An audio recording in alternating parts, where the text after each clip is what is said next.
আমাদের সম্মানিত মা বোনেরা শবে বরাতের নামাজটা আপনারা কি করে পড়বেন? এটা কিন্তু আমাদের জানা প্রয়োজন। অনেক মা বোনেরা এমনটা হয় যে, "হুজুর আমরা তো মিন্স হয়েছে, মাসিক হয়েছে, ঋতুস্রাব হয়ে গেছে। তাহলে আমরা কি করব?"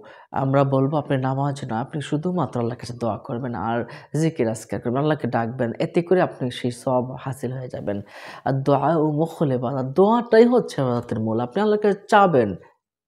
আল্লাহ পাকের কাছে এই রাতে না ঘুমিয়ে একটু পরপর দোয়া করবেন আল্লাহর কাছে। একটু জিকির আজকার করবেন। কোরআন শরীফ পড়বেন না। দেখে ধরে পড়বেন না। আপনি আল্লাহকে শুধুমাত্র দোয়া করুন, "আল্লাহ আমি তো আজকে অসুস্থ। আল্লাহ আমাকে এই জিনিসটা তুমি দাও। আল্লাহ তুমি আমার স্বামীকে ভালো করে দাও। আল্লাহ তুমি আমার পরিবারের অশান্তি দূর করে দাও। আল্লাহ তুমি পরিবারের বরকত দান করে দাও।" এবার যা প্রয়োজন সব আল্লাহর কাছে পেশ করবেন। আর যাদের ঋতুস্রাব নেই, মিন্স নেই, তারা বেশি করে নামাজ আদায় করবেন। নামাজটা কি করে করবেন জানেন? নামাজটা পড়বেন শুরুতে আপনি নিয়ত করে নিবেন। ২ রাকাত নফল নামাজের নিয়ত। যারা আরবিতে পারেন এভাবে পড়ে নিবেন।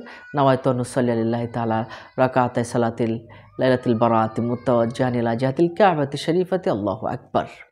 যদি আরবিতে না পারেন তাহলে বাংলাতে পড়বেন। আমি লাইলাতুল বারাতের ২ রাকাত নফল নামাজের নিয়ত করলাম। আল্লাহু আকবার বলে নামাজ শুরু করে দিবেন। যারা এটাও পারবেন না মনে পড়বেন আমি লাইলাতুল বারাতের শবে বরাতের ২ রাকাত নফল নামাজ পড়ছি। আল্লাহু আকবার বলে নামাজ শুরু করে দিবেন। আপনি নামাজ শুরু করার পরে সানাটা পড়তে পারেন। সুবহানাকাল্লাহুম্মা বিহামদিকা ওয়া তাবারাকা ইসমুকা ওয়া তাআলা জাদ্দুকা ওয়া লা ইলাহা গায়রুক। অতঃপর আপনি আউযু বিল্লাহি মিনাশ শাইতানির রাজিম বিসমিল্লাহির রহমানির রহিম পড়ে সূরা ফাতিহা পড়বেন। সূরা ফাতিহা পড়ার পরে আপনি যে সূরা পারেন সেই সূরাটা মিলাবেন। মনে রাখবেন সূরার সাথে আপনি কিন্তু সূরা ইখলাস যদি মিলাতে পারেন তাহলে সবচেয়ে ভালো হয়। সূরা ইখলাস মিলিয়ে আল্লাহ পাকের কাছে আপনি একটু দোয়া করবেন। সূরা ইখলাস মিলিয়ে আপনি ১ রাকাত শেষ করবেন, ২ রাকাত শেষ করবেন। ২ রাকাত পরপর কিন্তু আপনি সালাম ফিরাবেন। সালাম ফিরিয়ে আমাদের মনে রাখতে হবে ১০০ বার কমপক্ষে দুরূদ শরীফ পাঠ করবেন। যে দুরূদ পারেন ১০০ বার আস্তাগফিরুল্লাহ পাঠ করবেন। একটু জিকির আজকার করবেন। এরপরে আপনি প্রত্যেক ২ রাকাত বা ৪ রাকাত পরপর আল্লাহর কাছে দোয়া করবেন, "আল্লাহ গো, আল্লাহ আমার জীবনে এটা প্রয়োজন। আল্লাহ আমার একটা সন্তান প্রয়োজন। আমার পরিবারের অভাব দূর হয় না, দূর হওয়া প্রয়োজন। আমার স্বামী নামাজি না, নামাজি হওয়া প্রয়োজন। আমার পরিবার আরও ভালো হওয়া প্রয়োজন। আল্লাহ আমার টাকা-পয়সা প্রয়োজন। যা প্রয়োজন আল্লাহর কাছে চেয়ে নিতে হবে। আল্লাহ পাকের কাছে গুনাহ করে ফেলেছিলেন। আল্লাহ পাকের কাছে ক্ষমা চান। আল্লাহ তুমি আমাকে ক্ষমা করে দাও না আল্লাহ। তোমার তো কোনো লস নেই আল্লাহ। তুমি আমাকে ক্ষমা করে দাও না আল্লাহ।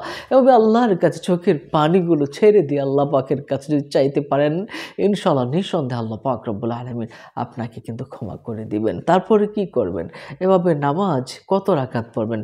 ২ রাকাত করে আপনি সর্বনিম্ন ১২ রাকাত পড়ার চেষ্টা করবেন। উপরে যত পড়তে পারেন তাতে কোনো সমস্যা নেই। সম্মানিত দর্শক ও শ্রোতা, তারপর দিন রোজা রাখবেন। রাসূল সাল্লাল্লাহু আলাইহি ওয়াসাল্লাম নিজে বলেছেন, সুমু নাহারাহা, পরদিন তোমরা রোজা রাখো। এর মানে শবে বরাতের রোজা আপনি সারা রাত ইবাদতবন্দেগি করে পরদিন রোজা রাখতে পারেন। আর আইয়ামে বীজের রোজা কিন্তু ৩ টা ১৩, ১৪, ১৫। যারা আইয়ামে বীজের রোজাটা রাখতে না পারেননি তারা একটি রোজা রাখলেও হয়ে যাবে। সারা রাত ইবাদতবন্দেগি করার পরে পরদিন রোজা রাখবেন। এটা রাখার চেষ্টা করবেন। রাখলে কি হয়? রাসূল সাল্লাল্লাহু আলাইহি ওয়াসাল্লাম বলেছেন, "মান সামা ইয়াউমাল খামিস মিন শাবান", যে ব্যক্তি ১৫ শাবানের মধ্যবর্তী দিনে শবে বরাতের দিনে রোজা রাখবে, লাম তামসাসহু নারা আবাদা, তাকে কখনো দোজখের আগুন স্পর্শ করতে পারবে না। সুবহানাল্লাহ, সুবহানাল্লাহ। তাহলে এভাবেই কিন্তু আমরা ইবাদত বন্দেগীতে আসুন আমরা প্রত্যেকে লিপ্ত হয়ে যাই। আল্লাহ পাক আমাদের সবার মনের আশাগুলো পূরণ করে দিন। আমিন। আসসালামু আলাইকুম ওয়া রাহমাতুল্লাহি ওয়া বারাকাতুহু।